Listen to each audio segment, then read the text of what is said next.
Hi, everybody. I will now call the Finance and Corporate Services meeting to order at 6:03 p.m. Eastern Standard Time. Thank you for attending a virtual meeting. Due to the COVID-19 pandemic physical distancing measures, the Finance and Corporate Services Committee is meeting virtually, and we have staff, executive management, the clerk, and other members of the city available to answer questions if needed. Section number 1, open delegations, there are none. So we will start with the presentation section, which is a presentation on the Waterfront parking permit update. I'd like to call Brent Forsyth, Director of Parking Strategy, to provide the presentation. Brent, you have the floor. Thanks very much, Chair Morales. So I'm going to share my screen here.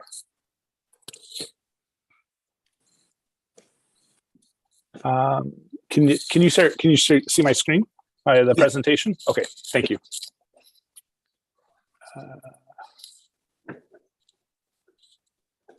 Okay, there we go. Okay, so good evening, committee members. Tonight we're here to give you an update on the Waterfront parking permit program, seeking feedback and approvals as we move our plan forward to digitalize the program. So as we all know, the Waterfront program is a very popular program with our residents and would benefit from a digital solution. We are planning to use Hotspot for that solution. And just a quick reminder, we launched Hotspot for our daily and hourly parking almost a year ago. And since then, we've expanded it to both our monthly and annual parking pass permits in the downtown lots. And most recently, we launched the resident permit in Allendale neighborhood.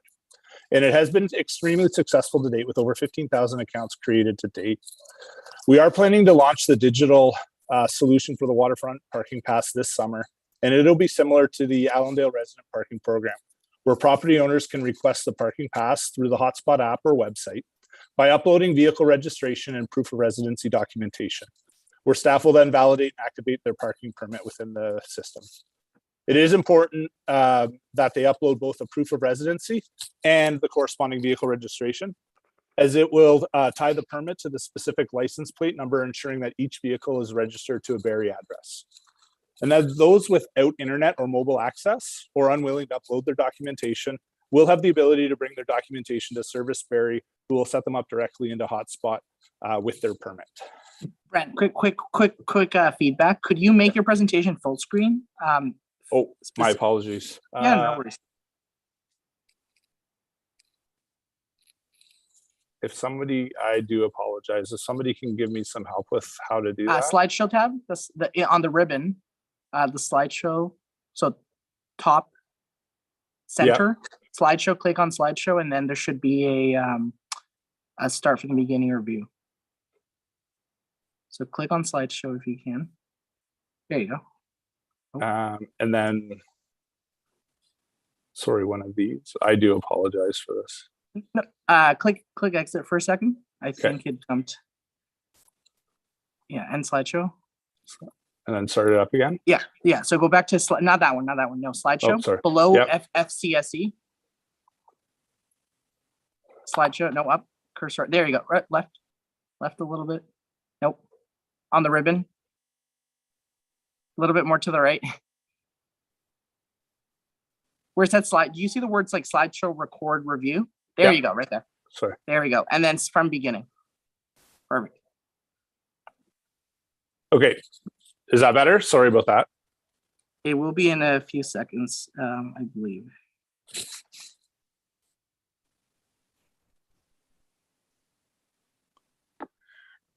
Brent, if you go to the bottom of the screen where it says notes display settings, and you'll see a little book, the icon beside the book that looks like a presentation screen, click that.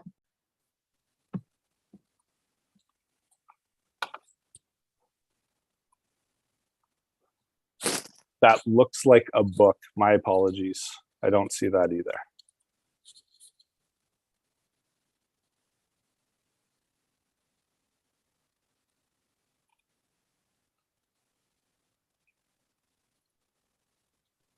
Chair Morales, if it's helpful, the slides are also included in Legistar.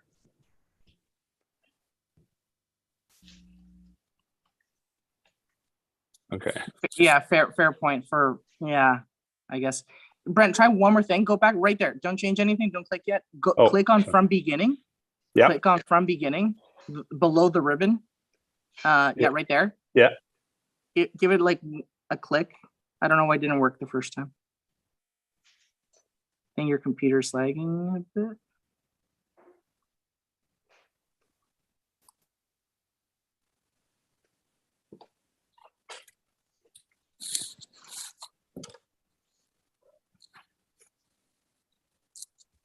Is it still the same view? Yeah. Oh, Okay. it just looks like it's loading. It's now off screen. Oh, there we go. Okay. Thank you. Oh, it looks like maybe Carl took over for me. There we go. So you just get to say next slide. Okay. Thank you. Okay. You want me to start from the top or? Let's start from the top. All right. Okay. So again, thanks committee members for being here tonight. We are presenting the waterfront parking permit, and we're seeking your feedback and approvals with our plan to digitalize the program. Next slide. Again, as we know, the parking program is a very popular program with our residents and would benefit from the digital solution, which we are suggesting to use Hotspot. And just a quick reminder that we launched Hotspot for our daily and hourly parking almost a year ago. And since then, we've expanded to monthly and annual parking passes in the downtown. And most recently launched it with a residential permit in the Allendale neighborhood. And it has been extremely successful to date with over 15,000 accounts created to date. We are planning to launch the digital solution for the Waterfront Pass this summer. And similar to the Allendale resident parking pass, property owners can request a Waterfront parking pass through the Hotspot app or their website by uploading vehicle registration and a proof of residency documentation, where staff will then validate and activate the permit in the system. And it is important that they upload both a proof of residency and the vehicle registration, as it ties the permit to a specific license plate number, ensuring the vehicle is registered to a Barrie address. For those without internet or mobile phone access or unwilling to upload their documentation, they will be able to bring their documentation into Service Barrie, who will be able to set them up directly in Hotspot. And then just from a benefit standpoint, so obviously the customer service benefits probably speak for themselves through the self-service model, improving access, reducing wait times, and offering residents a contactless payment option. And then from an administrative standpoint too, reducing time spent by Service Barrie on waterfront parking, allowing them to focus on other service areas. And there's also synergies with our enforcement who are already using the Hotspot enforcement platform. And then obviously from the control standpoint, limiting the misuse of hang tags, as we've seen throughout the years, will enable improved controls through the validation process. Next slide, please. So as we move to a digital solution, our program parameters will need to be updated. And so as this is a very popular program amongst our residents, as I've said, I thought it would be important to note that one of our overarching goals with this is to remain flexible, especially in the initial stages with the program. And you'll see that throughout our recommendations. And over the years, as the program matures and evolves, we can consider further enhancements to the program. So from a quantity standpoint, as mentioned previously, we are moving to a validation process. And so we are recommending that there be no limits on the number of permits per household, as the validation process actually controls the misuse by ensuring the vehicles are registered to Barrie address.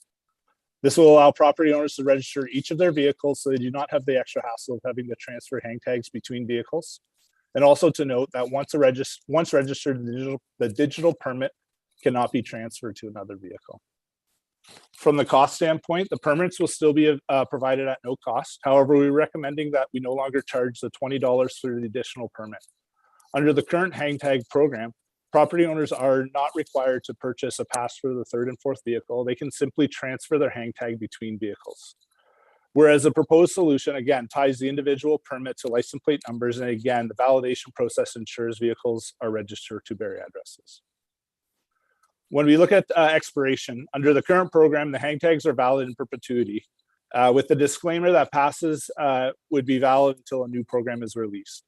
So with the move to the digital solution, we are recommending the elimination of hang tags in the long run. In pending council approval and beginning this summer, we are not planning to issue any further hang tags and are recommending that the validity of the existing hang tags expire as of December 31st, 2023. We will have a strong communications to message these dates, but it gives residents almost 2 years to transition to the digital permit. Sorry, excuse me. Additionally, as it relates to the expiration, we're also recommending that the new digital permit have a 2-year calendar year expiry, where property owners need to reply only every 2 years. This helps ensure current Barrie residents are holders of the permit and would only require them to renew every 2nd year. And then additionally, we are looking, as you launch a new program, we are looking to ensure that we provide the most flexible and accommodating program to residents. And so by granting access, the Executive Director of Access Barrie and the Director of Transit Parking with delegated authority to issue permits in exceptional scenarios and also minor cost neutral program changes. Some of these examples could include approving a digital permit for a student living in Barrie that's using their parent's car that has an address outside of Barrie, or a software update that provides features to enable efficiencies. And then just lastly, to note on the non-resident waterfront passes, the program will stay the same, where the cost is $90 for residents in adjacent municipalities and $130 for residents outside of that area.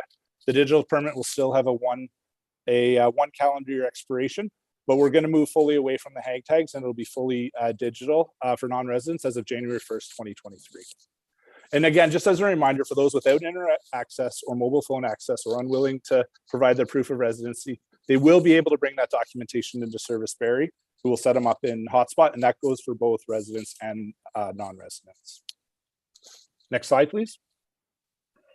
And then just as a reminder, last year, Council directed staff to administer a Friends and Family Pass pilot running from June to September in the spillover waterfront parking areas.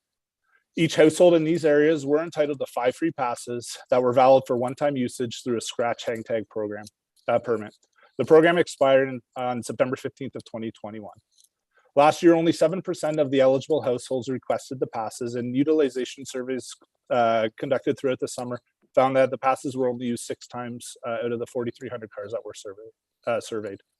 Unfortunately, there isn't a current digital option available for administering the program, so maintaining the pilot would require the same hang tag process. And based on the low uptake, staff are not recommending the continuance of this program. So next slide, please. So we're currently working with Hotspot on the final stages of development of the digital waterfront permit. And once our testing is complete, we will be able to solidify the spring launch date, which we will communicate to Council via memo, as well as execute our thorough communication plan with our residents. Next slide, please. And again, I'd like to thank you for your time and be happy to answer any questions you may have. And thank you. Thank you, Mr. Forsyth, for that presentation. Questions, comments? I saw Councillor Thompson first, then Councillor Harvey. Go ahead, Councillor Thompson. Thanks. Through you, Chair, to Brent. Great presentation. It looks like you guys have put a lot of research and study into this, and it's a very clean transition. Just a quick question. Is there a reason why you chose a 2-year window on the hang tags to expire December 31st? Like, you don't think after the summer of 2022 there would be enough time to communicate this to residents to change over, so it would be December 31st of 2022 instead of, like, with the I think there's maybe a possibility of a lost revenue with, I register my car and then somebody could give the pass away. So I was just, unless there was, because you guys are still working out and installing it in cars and stuff like that, I just was wondering why that was the chosen date. Sorry, can I? Yeah. Thanks for the question, Councillor Thompson. And essentially the answer, I mean, there's a few pieces to it. One, with launching a new program, I mean, there will be lessons learned. We'll probably learn over the course of the next 6 to 9 months. And, depending on what that change would look like, understanding Council may be in lame duck here for the remainder of the year. Once we've launched the program, there may be limitations in terms of what changes we can make. So we were really looking at it like extending it to 2023 to mitigate those, to kind of work through some of those issues we may have. But you are absolutely correct that the sooner we launch the digital permit and improve those, controls, the sooner we probably limit the misuse, and there could be a revenue impact. However, it is very difficult to quantify, as I'm sure you would probably understand. Councillor Thompson, I was just going to add in that we also, we're not able to estimate the impact on Serviceberry because we're not really sure how many people are going to want Serviceberry to register them through Hotspot. And so that was another reason that we thought, just from the demands of the limited customer service, that we weren't sure how long that would take. So just to kind of explain to the committee how that would work. So a resident would provide their proof to the Serviceberry agent, who would basically do all the back end of the Serviceberry, back end of Hotspot for them. And then the resident would get a receipt that says you're registered, and it will last until the 2-year period. And then they wouldn't have to do anything. So it'd be very seamless, but it's something that we think we might get a lot of requests for from certain demographics. And we just weren't sure what that impact would be on Serviceberry. Perfect, thanks. Yeah, I appreciate the answer. Like I said, the report and the program, I look forward. Through you, Chair, just a question maybe to Councillor Jim Harris, who has the pilot project. I was just wondering if you had any feedback from residents and stuff. Councillor Harris. Thanks, Councillor Thompson. Well, I know there was great excitement about being able to have this pilot. And I really thank Mr. Forsyth for entertaining my request to pilot in Allendale. I'm very grateful for that. But to be fair, I have not had residents reaching out to me to say, hey, and it didn't come up. We had a town hall last week, and I never thought to ask, but it certainly hasn't been brought to my attention either directly or through email or calls, or even our town hall didn't come up. So maybe staff, I see hands going up, so maybe they have, which would be great. Yeah, thank you. Through you, Chair Morales. We have had very low pickup in the Allendale pilot area with, I think there was over 300 eligible residents, and there was less than 20 that have actually registered it. So that's another reason that we think we need that longer duration for this broader pilot, is that we need to do a lot more communications to try to encourage this transition. And perhaps people aren't as eager to jump on it yet because there's not the demand from the spillover at the station, right? And there will be soon as people are heading back into Toronto for office work. So that's another reason that was part of our consideration. Yeah, I was just going to add, thank you. That is the factor that solicited the parking restriction that people wanted to have the confirmation that they were exempt from. It doesn't exist right now. So with the pressure gone, the motivation to sign up for the program is gone. So thank you, Mr. James Reed. That's exactly accurate. Thank you. Thank you, Chair Morales. That's all. Thank you to the staff. Perfect. Thanks, everybody. Councillor Harvey, and then Deputy Mayor Ward. Thanks, Chair Morales, and thanks for the presentation. Excited to see the direction that we're going and the expansion as quickly as we've seen since the kickoff of the pilot. I guess I've just got two questions. When it comes to the information that people have to provide, with it saying that requires proof of residency and vehicle ownership, what type of proof of residency are we looking for people to provide? So we're going to be flexible with that, and the details will be provided in the documents online and stuff like that. But anything from a water bill to their tax bill to a bill that shows that they are a resident in Barrie. And again, with some of the scenarios we've already seen with our previous program, because you do have to provide that, you currently do have to provide that proof of residency. We have been very flexible with, for example, students, who are new to Barrie or here for, a year, a couple of years. So they may not have some of those. So we try to be as flexible as we can. So. Okay, thanks. Yeah, because I did have a resident reach out to me today, quite excited the fact that it's not limited to just 2 vehicles. But I guess some of my other concern would be the potential ease of abuse of the program too, especially when we get into, let's say, somebody claiming that they're a tenant in the city, and obviously their name wouldn't be on a property tax bill or a water bill potentially. I think we just have to obviously, it's great to be lenient, but on the other end, we got to watch that we don't have a lot of vehicles. Like, I mean, would at bare minimum, would the vehicle have to be, the ownership be registered here to a Barrie address if they can't provide proof of residency in another form? I'm just concerned that we could see some abuse with this, where we're going to see a significant amount sometimes attached to any one address. Yeah, that's a very fair point. And I think that's one of the reasons that we're suggesting delegated authority for us, is to try to make those decisions. And to your point, Councillor Harvey, if we are seeing significant abuse over time, maybe there is ways we need to tighten the program. But we do see it kind of going both ways, where you could have somebody who has a proof of residency in Barrie, but their vehicle is registered to, let's say, their parent who lives in another municipality. So we could see it both ways. And so we're trying to, again, as we launch this, be very reasonable. And if we do see those abuses, as you've highlighted, then we would come back to council and probably have to tighten the program up if we thought it was having an overwhelming impact, for sure.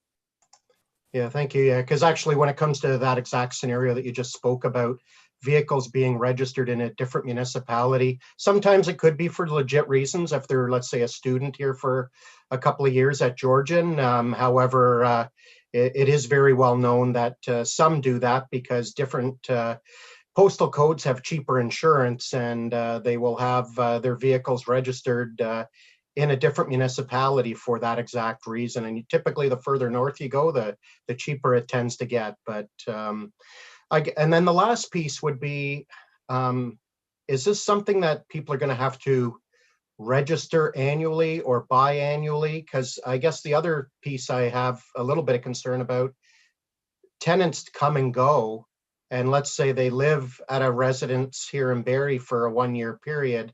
Now their license plate is registered in the system potentially indefinitely, and just opens the door for a little bit more misuse. I guess I'm just looking at it from the other end, because I just don't want to see a significant loss of revenue with abuse of the system too. Yeah, no, thank you for the question, Councillor. I mean, you're absolutely right.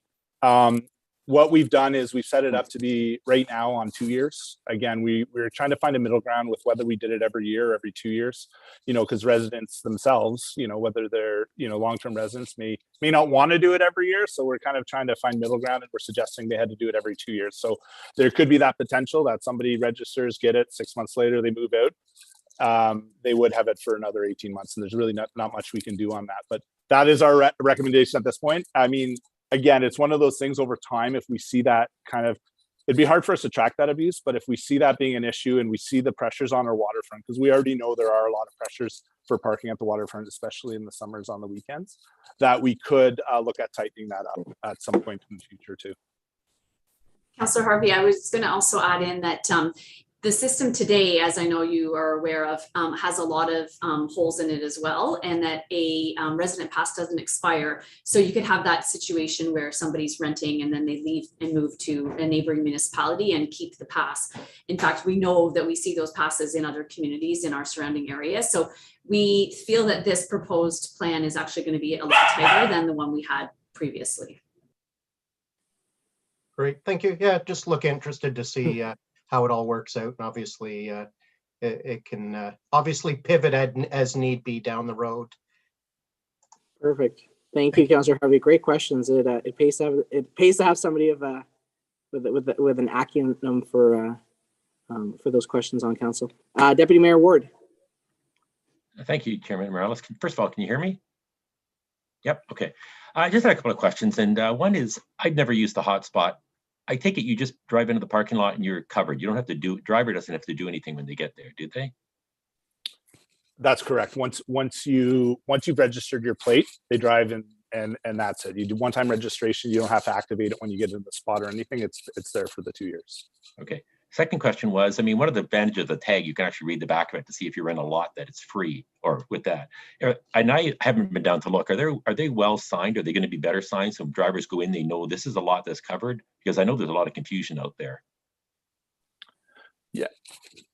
Sorry. Go ahead, Rebecca. Go ahead. I was just going to say, thank you for the question, Deputy Mayor Ward. There is as you know, a big project going on right now, the Wayfinding signage project, and that's a big collaborative project that the Economic Development team is leading, and Brent and I are part of that, as well as is the BIA and the Tourism Berries. So there's going to be a huge effort to improve that signage, because there is a lot of confusion as to which one is a valid parking lot or not. So I'm not sure the exact timing for the implementation of that. It might not be for this summer, but certainly that's planned in the next over the next year. Okay, thank you. Perfect, thank you. Any members of committee have questions? Nope. Non-members committee, go ahead, Councillor Owen. Thank you, Councillor Morales, and thank you, Mr. Forsyth and Ms. James Reid, for presenting on this. Excuse me. My question relates to the hotspot app, and I'm sorry, this information was probably in an earlier report about hotspot when we implemented that.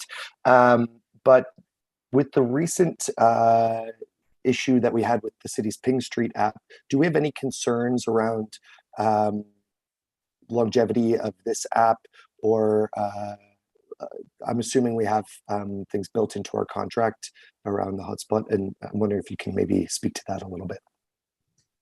Maybe I'll start, and then Brent could jump in. I think this situation is very different than Pink Street. This app was recently procured, and we have a 5-year contract with the ability to extend that contract. So we're pretty confident that we won't run into those same problems. And then should council ratify the motion from last night and we proceed with a new app, there is an ability to easily link the two. So there would be a button on our mobile app that would take us to all our other apps, and it would quickly link you in. And if you've already registered for Hotspot, you just go right into Hotspot. And if not, it would give you where to download it. So it would be very seamless. And maybe Brent can speak to some of the more details if he has more. Thanks, Rebecca. And yeah, I was just going to add, Rebecca mentioned the term. We do actually have language in our contract too that lets us extend up to 10 years. That is one of our considerations, because as you roll this out, you don't want to be changing the app every 2 years and the customers and the residents needing to learn a new app. So, you know, assuming everything's going well and whatever else, we do have the ability to extend it much further. So that was probably the other one I would add. That's great. Thank you so much. And just this morning at the Active Transportation Committee, we had a presentation from Rod McDonald, our Tourism Development Coordinator, about the Wayfinding Strategy. And he was projecting installation in 2023. So very excited about all of that work going on. Thanks. Perfect. Thank you, Councillor Owen. Any other questions or comments? Seeing that, I've got a couple. I'll start with Mr. Forsyth. Is there an ability for like landlords themselves to maybe deregister a plate for a legacy tenant that has maybe moved out? So let's say the tenant doesn't do it proactively. That's great. If they can prove that they own the property, and if they can provide that documentation somewhat easily, look, this is the N11 they signed out when they moved out, et cetera, that maybe. I don't want it to be abused. Like, I don't want landlords to be using that like in an aggressive way, but in a way that is reasonable. Could they do that, or is it just better for the plates to sit there, and if it ever becomes an issue, they can always address it on an ad hoc basis?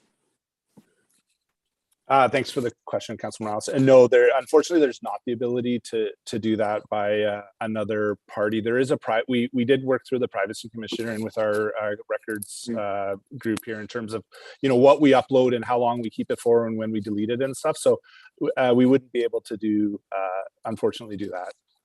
Okay, perfect. Yeah. Fair enough. You know what, I'm sure if that becomes an issue, we can address it at that time, right? This is an evolving program. Yeah. And then I'll also, this might be a Ms. James Reid question, but either of you, whoever wants to take it, could we look into partnering with Service Ontario about utilizing their point of contact to get people to uptake this? What I mean by that is there's an entire service out there where people go for other services, but to get renew their license plates and get their stickers, maybe not pay for them in the future. I don't know what's going on with that. But if we can take advantage of that culture, that point of contact, that structure, that marketing support, and essentially have a partnership where they're already doing that, and they either get the piece of paper saying go to the city website, or Obviously, it's probably it's probably unreasonable to assume that they could do it in the system on spot for us. That's probably a broader conversation, but at the very least, have the piece of paper that when they're getting their receipt, their plates, or whatever, they're also getting our information. It would incredibly increase our uptake on this. Again, I know province and partnerships, those things take time, but is that something that we can look into? Thank you, Chair Morales. We can certainly look into it. My instinct is that it's going to take longer to have that happen than we could when we're in control of our communications. So there's lots of ways that we can get this out to our residents, obviously through our water bills, through all our own channels to make sure that our residents know about this program. And because we have a long transition period, it'll also give us some opportunity to really be out there and communicate to our residents. But we could certainly look into it. In the past, we've looked at other partnership opportunities with Service Ontario, and it hasn't really kicked off the ground because it's a much bigger organization that they have to get approvals for, and we would just be one municipality. But we could certainly start the conversation, but I'm not totally confident that they would proceed that way. Okay, perfect. Thank you for that. Anybody else have any questions or further comments? Members of committee or members of, or Councillor Alwyn? Councillor Natalie Harris, you're on the committee. No, you're just, okay, two. We've got two tonight. Okay, perfect. Okay, seeing none, thank you, Mr. Forsyth, for the presentation.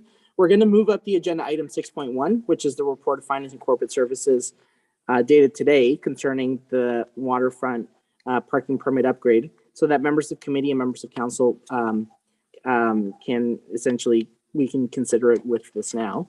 The recommendation is as follows: that the digital waterfront parking permit be made available through the Hotspot app and website as outlined below. A, issued on a per vehicle basis. B, no limit to the number of permits that can be issued per municipal address. C, cost for permits will remain the same as the current hang tags, except Barrie residents will not be charged $20 for third and subsequent permits. And D, resident permits will be valid for 2 calendar years. And then section 2 reads that existing resident waterfront hang tags issued since 2017 that did not have a set term until a new program is released will now expire December 31st, 2023, and that staff will transition away from issuing new hang tags ahead of the summer of 2022. Section 3, that the Executive Director of Access Barrie and the Director of Transit and Parking be delegated the authority to issue waterfront parking permits in exceptional scenarios and implement minor cost-neutral program adjustments to enable staff with the ability to provide an enhanced customer experience as this digital program is launched. And can I have a member of committee place that motion that I just read out loud on the floor?